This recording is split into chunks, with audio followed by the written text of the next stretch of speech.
Daus? Mana cantik? Kat mana ni? Antara tiga ni mana cantik lagi? Warna orange. Abang? Dari sini saya nampak biru. Orange. Ni cantik.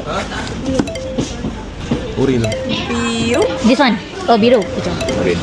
Orange. Antara tiga ni mana cantik? Hijau lah. Hijau. Orange. Orange. Biru. Orange. Orange. Biru. Orange. Okay lah, pastel blue lah. Pastel blue lah. Biru kot. Biru. Apa? Orange. Orange. Okay. Mana yang cantik? Biru. Biru. Biru dengan orange. Mana cantik lagi? Siapa nak? Tak, tanya je. Kan?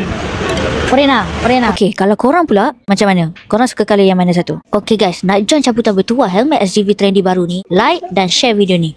Follow Laba Helmet, lepas tu komen dari negeri mana korang. Contohnya korang tulis Perak ke, Johor ke, Sabah ke, Kelantan ke, dan nama-nama korang yang lengkap, like, follow dan juga komen di ruangan video ni. Nama korang kita akan masukkan dalam box cabutan bertuah. Terbuka untuk rakyat Malaysia sahaja. Mana tahu rezeki helmet SGV ni singgah kat korang. So kalau korang nak dapat helmet ni, korang buat je step yang aku cakap tu, okay? So good luck.